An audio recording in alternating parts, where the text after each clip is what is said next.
Entertainment for Boxing Day. Watch out, Beadle's up to his old tricks. Click. Oh. It's fantastic. A You Bet Christmas special has a military air.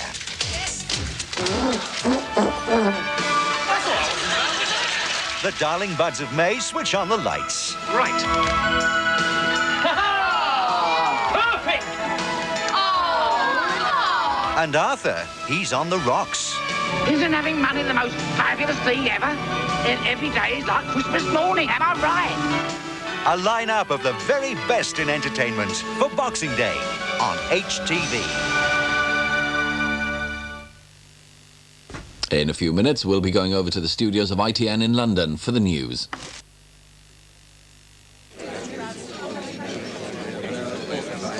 Always the same restaurant? Yeah, I thought we had this thing under control. What? Can we afford another scandal? Even the children have started to ask questions. I'm sorry. You wouldn't happen to be Italian? Yes, the Opera lover? It's always Italians. Has she talked offshore investment yet? I think we should leave before the paparazzi get here. Which way's the kitchen? Golden roasted, richer, smoother, Nescafe Gold Blend. I don't know why I let you do that. Because I... You serve better coffee. Besides, I love you. There's a price avalanche in Haskin's Sale of Sales. Everything's coming down. Blockbusting reductions on famous name furniture. Urkel, Ducal Pine, Rely On, Parker Knoll, JC, and carpet prices are simply swept aside.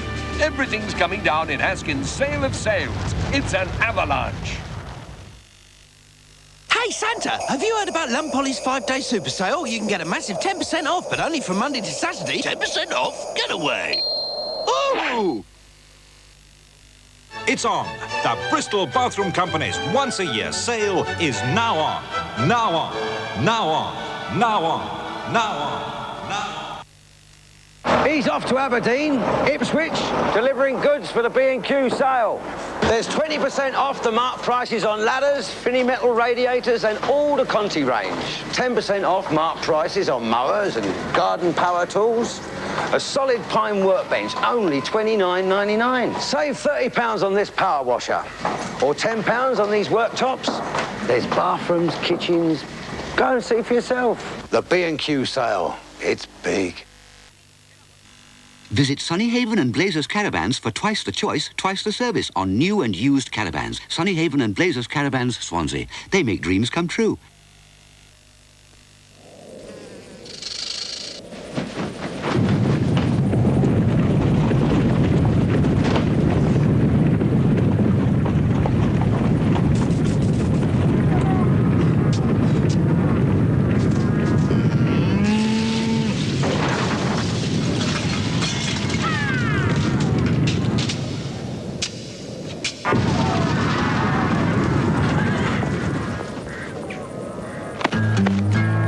Betty drinks Carling Black Label. Carling what? Carling Black Label.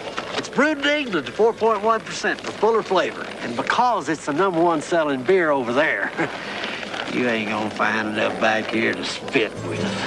Oh, bullets.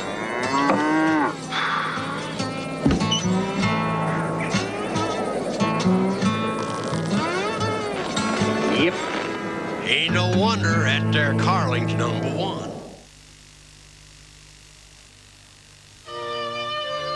The Queen called it her Annus Horribilis, the full story of the royal family's horrible year.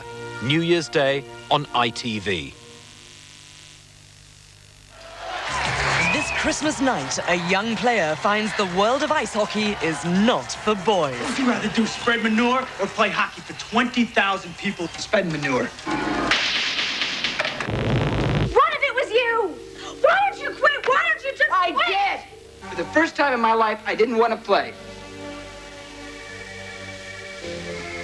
It's only a game. Rob Lowe stars in Youngblood, Christmas night at 10 on HTV. You're watching HTV Cymru Wales.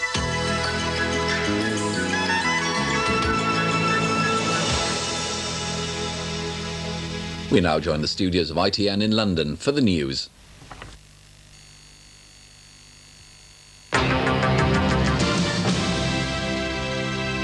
Good evening. This is the news from ITN. Tonight's headlines. As British troops celebrate Christmas in Bosnia, their UN commander says Western military intervention would cost more lives. The mother of a 6-month-old baby dies when a car crashes into a group of Christmas partygoers. The royal family gather for Christmas without the Princess of Wales. The Queen talks of her sombre year. And some Christmas cheer for the homeless as volunteers hand out food and drink to the needy. The United Nations commander in the former Yugoslavia has warned the West against stepping up military action in Bosnia. Lieutenant General Satish Nambiar said the enforcement of a no-fly zone over the region would endanger his forces. He said it would lead to the loss of more lives and to the continuation of the conflict. In Bosnia today, British troops were celebrating Christmas. 1, 2, 3, 4.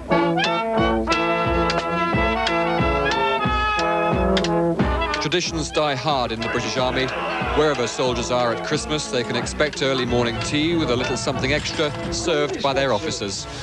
Cheers, sir. Merry Christmas. Most of the warriors stayed under canvas while a locally agreed ceasefire between rival armies around the British base was being observed. How's everything at home? Instead, it was a day thinking of families far away. Even Father Christmas took advantage of a free phone call home to at least hear about the celebrations. I miss it an awful lot, but just we're out here to do a job, and it's part of our job to have to grin and bear it. We lift up before God this country and ask for his... Still at the back of everyone's mind is the war here and what role troops might be asked to perform in the coming weeks and months. Lieutenant Colonel Bob Stewart of the Cheshires and his fellow officers helped serve Christmas lunch. This was a day for ordinary soldiers to relax. And other outposts of Operation Grapple sat down too. The Remy had lunch in their large and drafty workshop. But the warriors did have one important task to perform, escorting a special delivery of food and presents to an orphanage 20 miles away.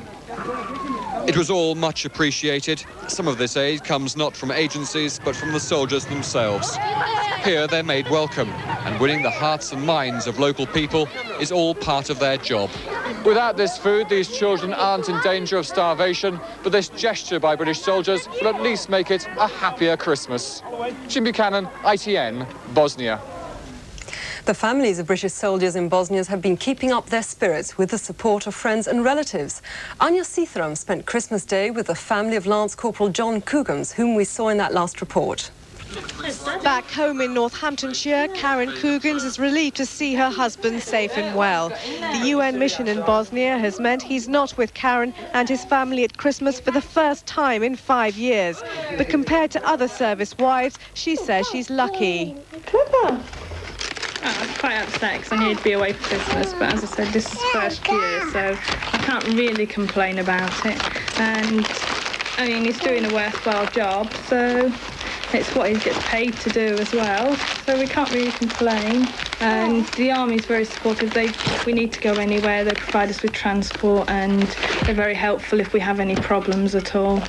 When her husband was sent to Bosnia, Karen had the support of army wives in Germany. Now at Christmas without him, she has the support of family and friends. But it's only a month before she'll see him. He's on leave at the end of January. Anya Sitharam, ITN, Northamptonshire. A 21-year-old mother was killed early this morning in Bristol when a car smashed into her as she stood waiting for a taxi. 9 other people were injured in the accident, 3 of them seriously. The driver, who wasn't hurt, was arrested after failing a breath test. Flowers mark the spot on a Bristol road where a car ploughed into a group of young people out celebrating Christmas. Tonight at their home, Sarah Manel's parents were still coming to terms with the death of their daughter. Sarah's 6-month-old son, Bradley, is too young to understand that his mother is never coming home. It's not something his grandparents will relish explaining to him. Christmas for the Manels will never be the same again. Yeah, every Christmas morning we should be thinking of her. Some idiots have to go to drink too much and drive. The tragedy happened just before 1 o'clock this morning as a group of about 30 young people waited for taxis to take them home from the disco. And the car seemed to be out of control, and it was pretty obvious that it was going to go into something. I mean, it didn't look like it was going to go around the bend, and it just milled into us, and people got thrown all over the place, and then the car crashed on the other side of the road. A 24-year-old local man was arrested at the scene. Police later confirmed he'd been drinking. He's now being questioned in connection with causing death by dangerous driving. A man has been charged with the murder of a 99-year-old widow in a residential home in Cornwall. Sarah Burke was attacked in Redruth last Sunday and died 2 days later. The man, who's 21, will appear in court tomorrow. In her Christmas message, the Queen has spoken of her sombre year, and she said it was the sympathy and understanding the royal family had received that had helped them through their difficult days. Neither the Princess of Wales nor the Duchess of York went to today's Christmas service at Sandringham. Affection from well-wishers draws a smile from the Queen at Sandringham. The Christmas morning service, traditionally a family affair, this year attended by the newest royal couple. But for the first time, the Princess of Wales was absent, parted from Prince William and Prince Harry, but present in the royals' prayers. Bless, we beseech thee, Elizabeth, the Queen Mother, Philip, Duke of Edinburgh, Charles, Prince of Wales, the Princess of Wales, and all the royal family.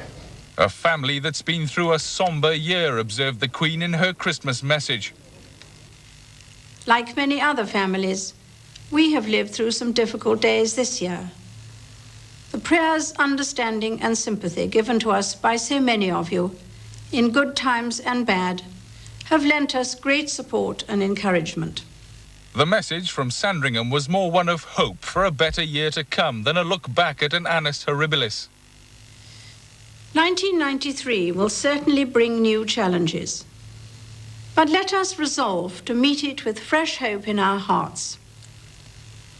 There is no magic formula that will transform sorrow into happiness, intolerance into compassion, or war into peace.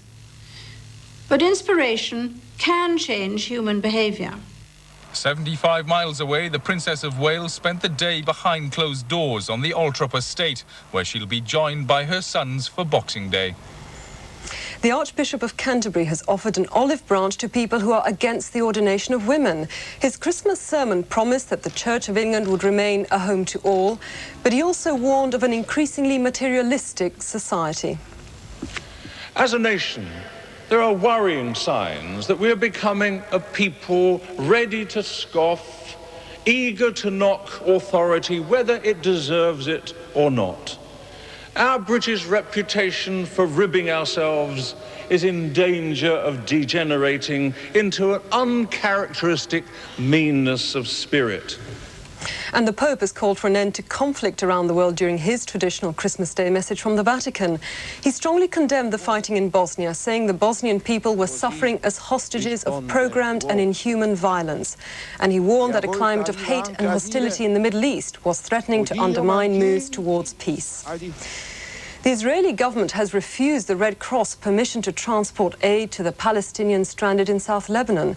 The Lebanese have also barred relief convoys to the area, and today they ordered 9 Palestinians being treated in hospital to return to the camp.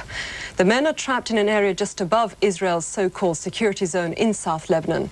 Ian Glover-James in London reports. On this bleak border, a watershed in Middle East politics is unfolding. Israel's unbending toughness to throw out these Palestinians has been matched by an equal toughness from the new Lebanese government. They're refusing to let them in. So tonight, 415 Palestinians start their second week camping in no man's land, where temperatures are now sub-zero. Food stocks are nearly exhausted, so some are